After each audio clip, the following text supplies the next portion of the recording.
Ispred Pokreta radnika i seljaka da stavim prvi potpis.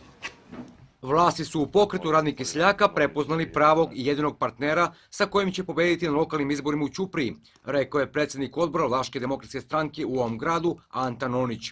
Lista sa odborničkim kandidatima nosit će naziv Prs i Vlasi Anta Nonić. Posebno je Pokret radnika i seljaka takođe ta opcija koja razume naše potrebe na planu ostvarivanja naših prava kao nacionalne manjine. I otud je prirodno da na sledećim izborima idemo sa zajedničkom listom.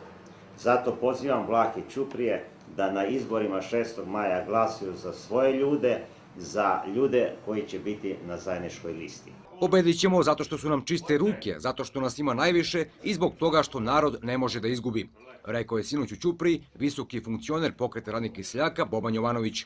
On je izrazio očekivanje da će Prs na predstojećim izborima biti veliko iznenađenje i to za one koji su trenutno na vlasti. Ono što je važno istaći je to da prevarili su nas više puta, prevarili su nas i 5. oktobra pre 12 godina i mi više nemamo prava zbog našeg pokolenja, zbog naše dece, zbog naših unučića, nemamo pravo da dozvolimo da nas bilo ko prevari. Oni su došli 5.